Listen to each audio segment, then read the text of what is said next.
Welcome to the Birthing Conscious Humans podcast. This is the second series with water. I'm here with my friend Laila Sell, and we're very lucky to be recording this in person. So thank you, Laila, for joining me today in this conversation with the title of Listening Like Water.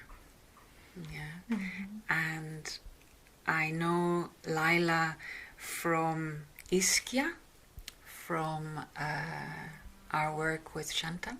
Yes. And Presence of Being. Mm-hmm. And I just wanted to ask you to introduce us, Laila, a little bit to your work with water and experience of being in water. And how does that inform your work? Yeah.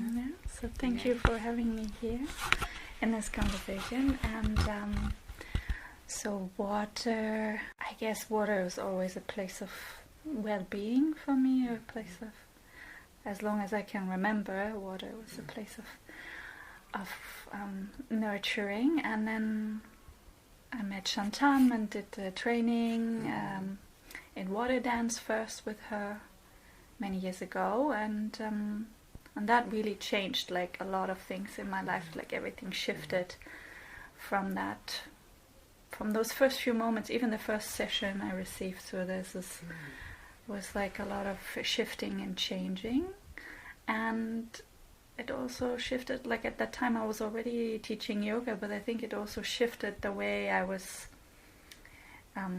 delivering my classes. Like very quickly everything was moving through meeting the water work and the water world and the water and the people that you meet in the water circles. And so this is how it all kind of started, and it continued to, I guess, to inform my... Can you describe, I recognize this, and we talked about it a little bit before, the sort of before water and after water. Yes. So you already had a practice before entering the water somehow, but then once you're introduced to the water work, there's a particular feel to the work. I know that working with you or just being with you, there is a resonance, a familiarity in that beingness of water. And I think there's a language there that people that work in water and with water recognize. And sometimes it's difficult to put words to it. But I think there's maybe it's the fluidity. Yeah. I guess what touched me with the water the most is that sense of being welcome. Like I felt very welcomed within that work, within the people you meet, and even like the way there's something that could really relax into that feeling welcome, just with all the layers, and it felt like there was no need to hold up. There's like, it felt like some big layer of protective whatever could just melt. And so you kind of, I think because of that sense of relaxation and welcome, like the meeting then of another goes straight into the essence. And it happens at a whole different level. So and there's a much less doing, it feels like you're that welcoming that you are describing. It's actually the water receiving you and holding you, and the sort of the holder or the space holder is more like a witness, sort of gently floating you rather than doing to you, which is more of a land-based way, I would say. The person needs, and there's almost like an intelligence there, like that's beyond us. Yeah, even though I feel that's like something like that was a process. Like when, for example, when I first met Shantam, she was teaching like certain moves and certain. Yeah. So they felt like, oh, I'm actually learning to do something. There is a technique to it. Yeah, there's a technique, and there was always like this.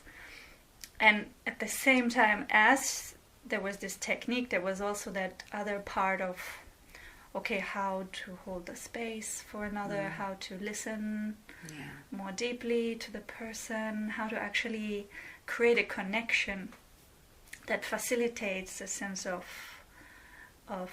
trust and letting go. So there's a particular.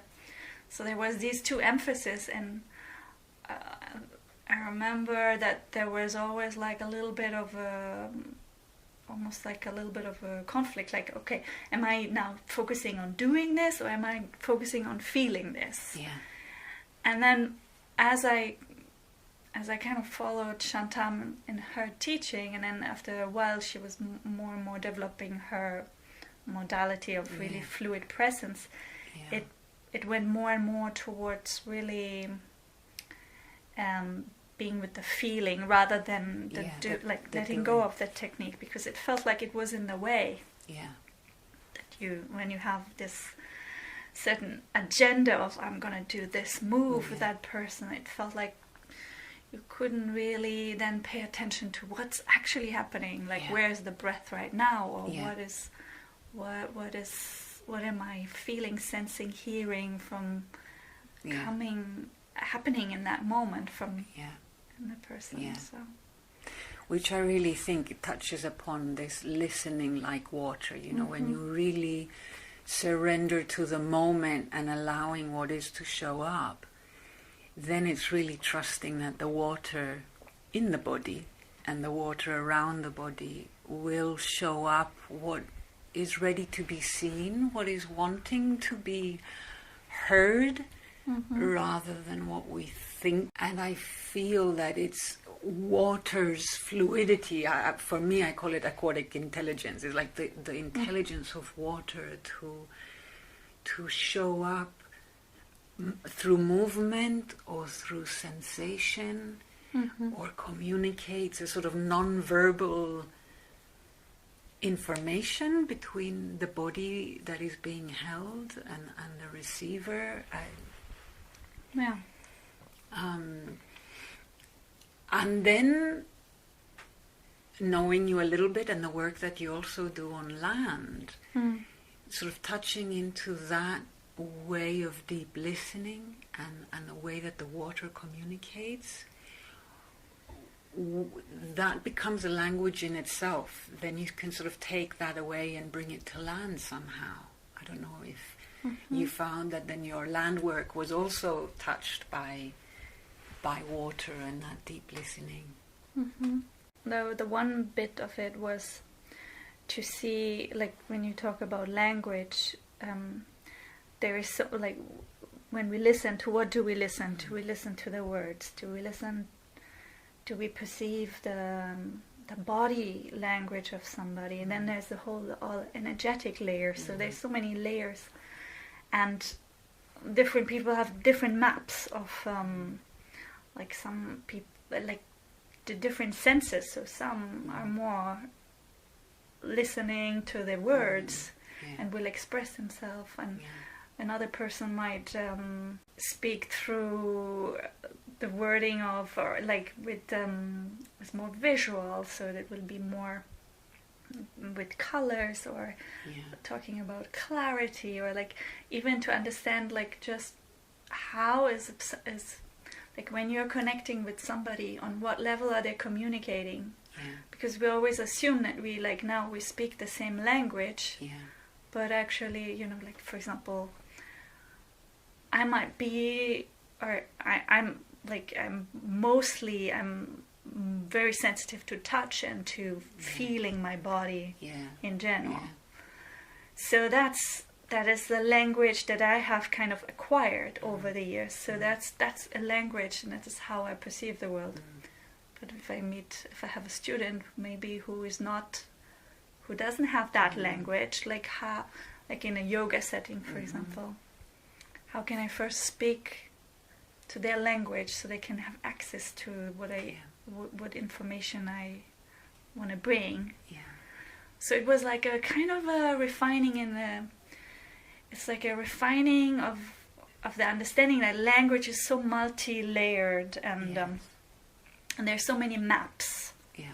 That so the different senses are some we are more open in some and more less open to others. Yeah. And so I think I brought that into like into my classes, like to see, okay, when I express myself, how can I touch on and or bring in all the different senses to include, so that the person who is there can somehow have an access point to what am I communicating, or when I hear, or when I have a question, like how. So to meet the person where they're at in their way of receiving information or understanding or interpreting the world, which having that awareness in a way, from your perspective, is like understanding that there is all those languages, being able to speak them in order to best support or communicate with other beings. I would also add that water has this multidimensional aspect. Like water somehow speaks and touches all languages. And because we're all sort of made of water and have memory of water inside our bodies, there's a familiarity there in communication that sort of sits beneath all these layers of languages as well somehow. And I don't know if, this came up with your son, your baby boy, of newborns have just come out of water, and there's this non-verbal fluid language between us and babies that for me feels very much like water, or when I hold a body in water, because there's this sort of resonant aliveness in the communication, from the touch, from the holding, from the skin. Babies are pre-verbal, so it isn't about language at that point. But there's a transmission there, alive between a mother and her child, for sure. But I think sort of water captures that in-between connection and makes it easier to feel it. It becomes tangible almost. What is a telepathic, one could say, communication. I think a baby can feel, I see you, I hear you, I am present here for you, without needing to speak it in words. But by being fully present in our being, or through eye contact and the quality of our touch, which I think are, there's a deepening in that by being in water. I'm curious how listening like water, or understanding what that feels like and looks like, informs your way of being a parent. Well, when I think about Dario when he was just born, there was really this constant contact that he really, it was really like that's what I was sensing, was really like there's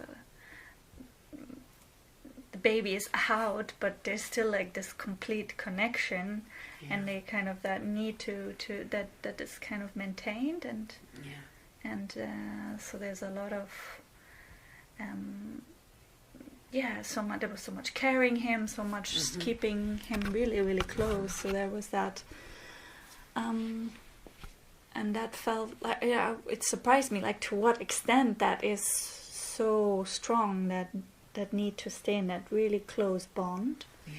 And then, of course, when the baby, like after a few weeks, they start to, they have their way of communicating then is through different cries, and there's like the cry that is, I'm hungry, and there's the cry, I am sleepy, I need to rest, or I'm tired, and then the beginning you have no.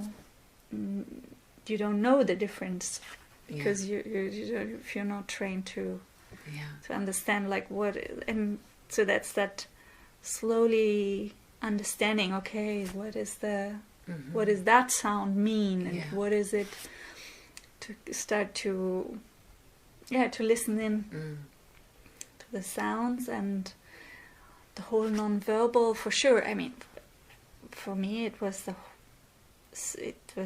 the keeping the connection a lot in the beginning, as they're still like completely in a kind of symbiosis. For especially just after the first months, and for sure. Probably pretty much, I think, depends on the child, but it goes on for a long time. It goes on for a long time, for sure. And I'm sort of wondering, you know, you're a parent that, you know, you've had your practice, your spiritual practice before you had Dario. You've practiced this deep listening, the listening that comes from water. Are there moments where you think, oh my God, I don't get you with your kid, that you feel challenged, you don't understand what he's trying to say? And I'm kind of thinking, you know, when we're holding somebody in the water and we arrive at a point where there's a resistance or a block, or the fluidity stops, is there a similarity between that? Like how you arrive at a space that you don't know with your child? Does your practice help you, or is it just as frustrating as it would be for any, you know, parent learning to understand their child? Yeah, interesting question. Thank you. I like the comparison, actually, to look at it that way, because when you hold somebody in water and there's that, what you say, it's not flowing, there's a blockage, it's very interesting then to observe as a practitioner what's happening in me when that person is not, like when I lose the connection, when it's suddenly I don't feel like, and to identify, okay, what do I think it's a lot about stepping back then, like to take a deep breath and to have the, because we can, I know from having experienced it many times, like that for me, I think anybody will do it differently, but for me I tend then to kind of start looking, oh, let me try this, let me try that, maybe this. And then, oh, that's not working. And it's kind of, the more you do that, the more you spin into the it's not working thing. It's not working, And then, so when I learned, okay, I should have to step back here and come back to my own center. And then from there, I can again meet the other person with from a more neutral. Because when I try to fix another, it's not going to work. So there's that having to kind of draw back and rest back into the core. And I think that's a useful thing for parenting, for sure, because our children, or your child, will trigger you more than anybody else. Your client in the pool, because there will be times when you will be tired, and but you're already on the edge, because whatever because you don't have the time for yourself in the way you had it before, or because you didn't have a good night's sleep, or you're overwhelmed by the learning, like going through all the phases, and sometimes your child evolves so quickly, like you think you've just figured it out, and then they're already at the next step of their development till whatever next evolution, and then So I think that finding back the core of your own being is like super essential. Yeah. And that's for sure something I've tapped into in the water. And it's different to tap into that in the water with another being, because then it's relational, rather than doing it sitting alone on my meditation cushion. Yes, absolutely. Because then I'm with myself and I can find that place. But that when we're all challenged, it's in relation. Absolutely. It's in the relational field, like in how we relate to our children, how we relate to a client in the water, or to a yoga student, or it's always the relational field that is the most, well, there is so much happening there. There's an aliveness, isn't there, in that? Yeah, it's not just, there's all the dynamics, like the push and pulls. If somebody pulls away, you go and get them. If somebody is going against you, you're defending. And so there's that whole energetic, how we react to each other. So that's coming back to the core for sure. Having experienced that in the water, I think it was something precious that I'm. Yeah, you keep. Somehow I keep. Of course, I don't remember it always, as there's times where I completely lose my center. But then there's that knowing, okay, I can find it back, and when I do get there, I think that's and you recognize the quality. You know when you're back in your center, in that neutral state, let's say, as much as possible. It's neutral. It's one way to call it. It's one way to call it. It's neutral could sound almost like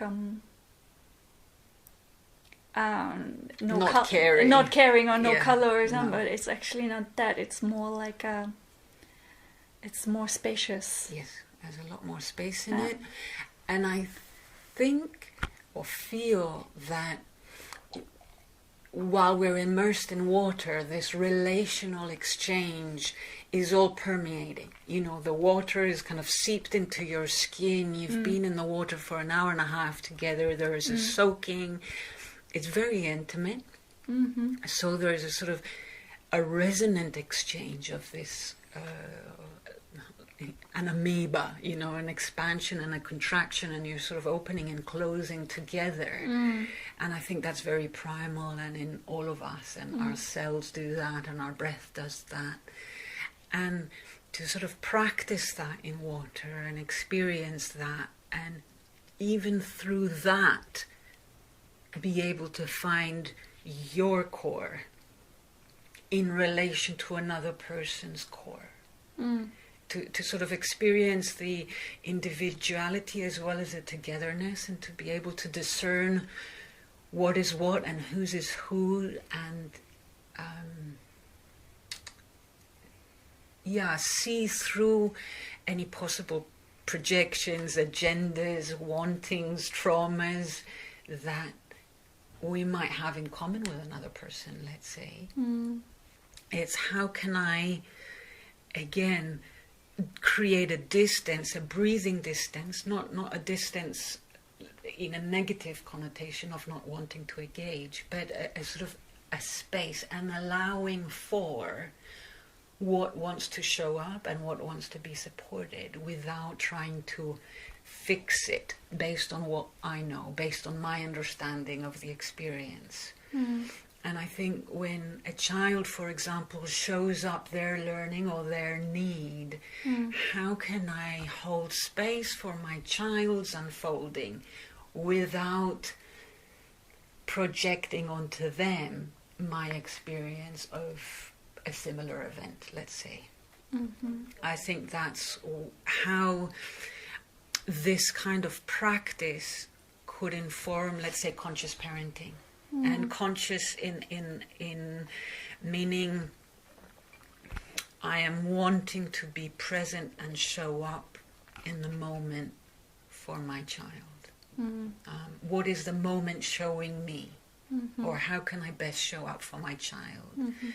And of course there is that, like you say, and I think in a way having a practice is a privilege of time. Okay, I have time to integrate after a session, but once you have a kid, there's hardly enough time to integrate, and it's sort of work on the go. And I totally get what you're saying about being tired and not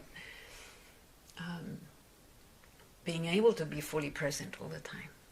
Yeah, you will be unconscious sometimes, and it's okay, because we can't be perfect as much as even if we have that intention of wanting to be a conscious parent, or like you quickly realize that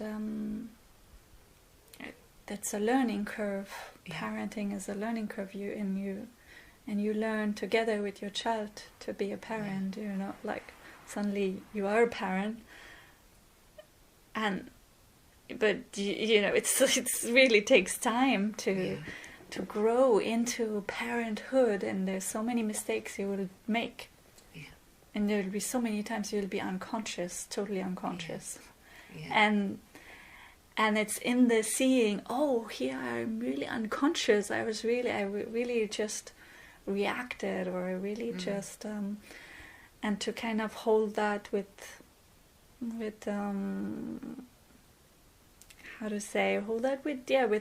heart, with empathy and compassion. I think that's the biggest,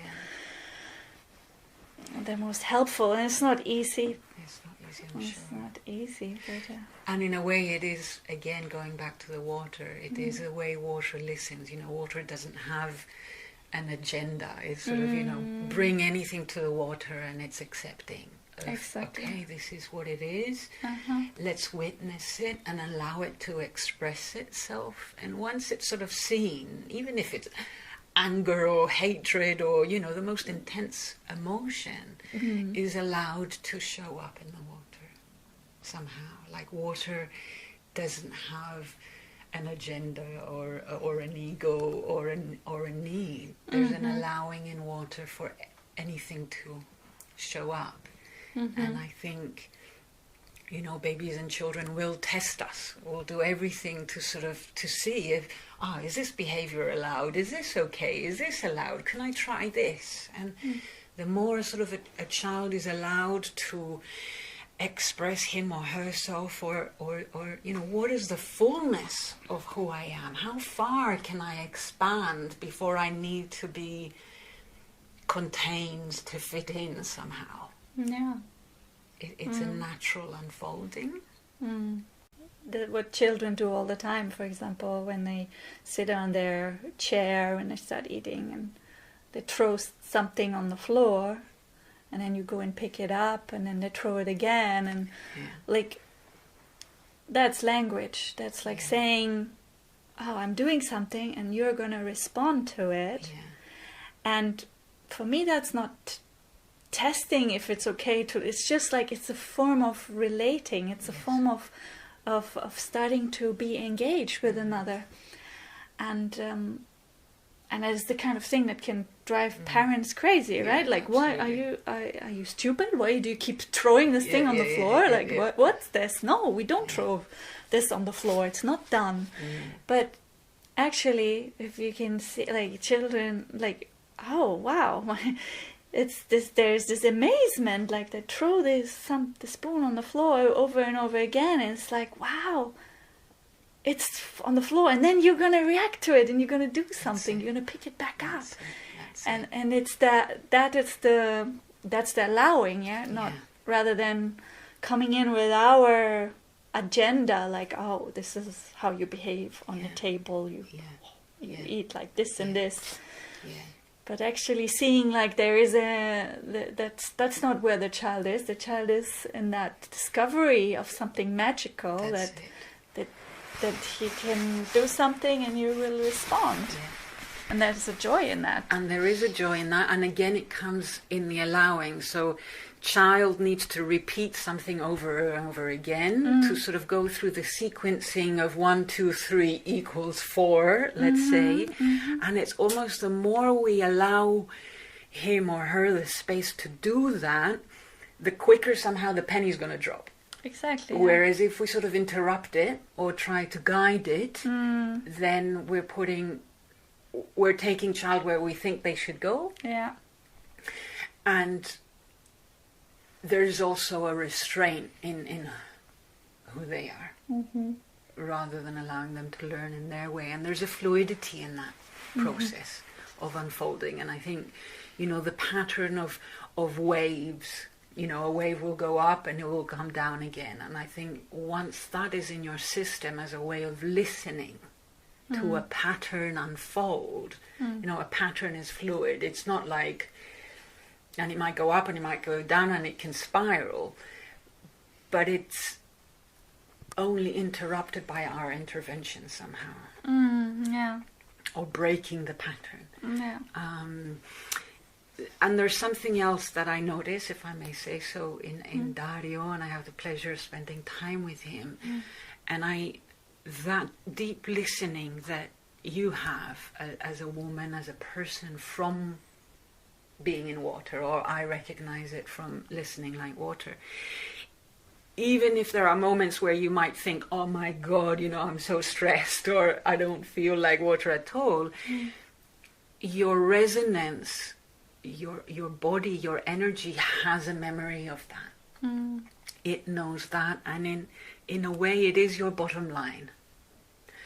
And I see there is a deep listening in Dario also. He is observant. He is comfortable with stillness.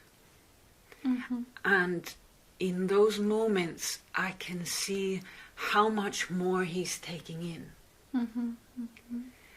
Rather than, of course, he's nearly 2, he's going to want to climb and do this and do that, and it seems endless and very tiring at times.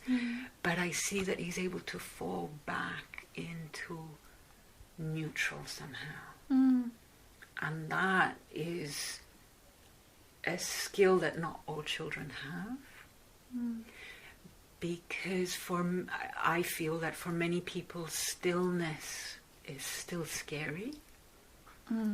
Stillness in ourselves, stillness in listening, and yet being able to allow ourselves quiet time without TV, without music, without telephones, and just that witnessing does have implications for our babies. Whether it was because Dario was in your womb developing inside you while you were practicing, or is it something that you continue to do as a parent? I definitely see it in him. I mean, children, they pick up so much just by... I think there's this mirroring that happens anyway, that the child will mirror their parent, and the parent will mirror their child. There's this mutual reflecting each other, mutual,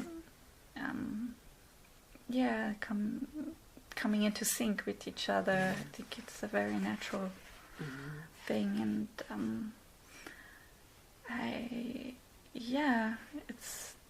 I agree that stillness is not something that is comfortable for most of us. For most people, I find it still like something that's challenging, because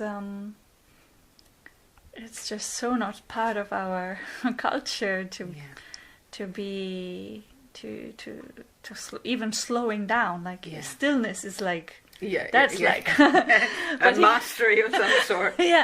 But even slowing down, it can be so confronting, because we can have so much resistance towards slowing down, because the slower we go, the more we can feel, and the more we feel, the more we get intimate with ourselves, and that intimacy, we might not be used to it.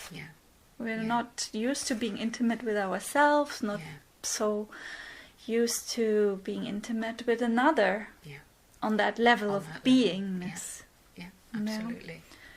And it's scary because it's unfamiliar.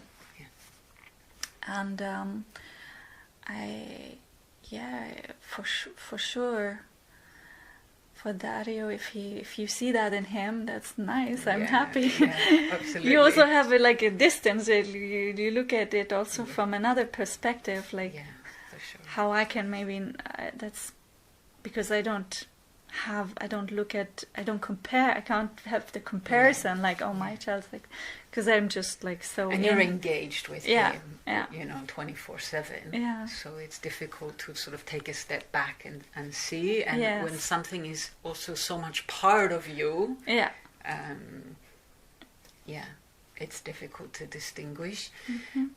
But I hear how often people say, "Oh my God, he doesn't sit still. He's a 2-year-old," and and if only there was more silence. And yet that silence starts with us as adults, rather sort of expecting the kid to come up with the silence. Mm-hmm.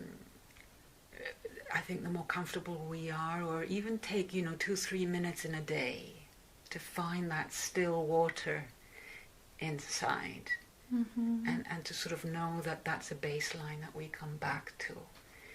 Then from there we can sort of look at whatever arises, whatever emotion arises out of that, or whatever challenge arises out of that.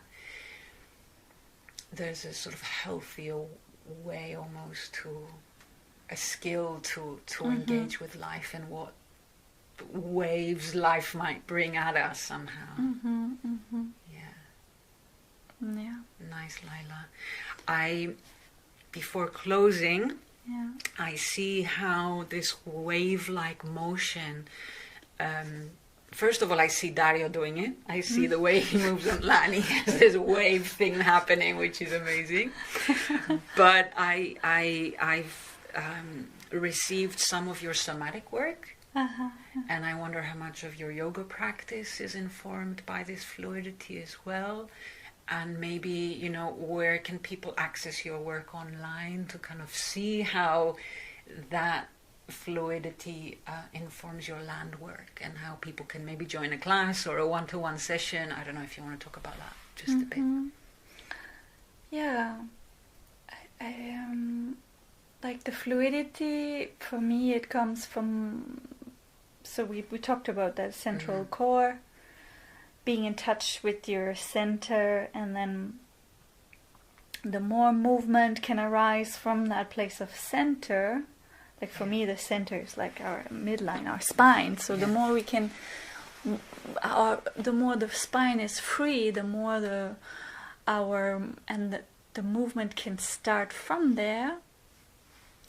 Doesn't matter if I'm doing some yoga or if I'm going to pick up a cup of tea. If I'm doing that movement from the center, there will be another quality than if I do it just from my periphery. And we are very peripheral. Through the hands and leg. Head. So we tend to not have much aliveness in our center of our body. We hold lots of contraction. So my work on land is a lot about facilitating that, releasing tension from the body, so that actually you can then find the center and then start moving from there. And with that comes a sense of ease. So whatever you do, or whatever movement happens, is arising from a place of connection with your midline. And that's a lot of there's a lot of movement. Like I'm more interested. Like I used to come from more like yoga was for me in the beginning, doing shapes and doing like embodying certain qualities of these shapes, and then it was slowly going more and more towards an interest in movement, because that's what serves us in our life. I feel most how to move from a place of centeredness. And I have. How can people find? I do classes online. I do retreats when possible, and they can find me on my website, through my website, or some on social media. And we'll put the details below this recording as well, so people can access that. Yes. I love what you were talking about. We talked about it a little bit with the conversation I had for the podcast with Els. This remembering ourselves, not just remembering as in memory of wholeness coming back, but in exactly what you described, that our members remember, like bringing back the members, our parts back into wholeness. And in a way, water, the fluidity creates that connection where before there was disconnection. Yeah, it happens so spontaneously, naturally in water. Yeah. And then it's always the question, like, how can I bring that quality onto land? Because we're kind of land beings. As much as we're water beings, we're also moving on earth. And water can teach us that. Yeah, absolutely. And I look forward to see how this listening like water, and how, having the privilege of living near water will look like in Dario. It's the second summer coming up, and watching children unfold near water and with water. Yeah, looking forward to that. Yeah, me too. Thank you, Laila. Thank you very much.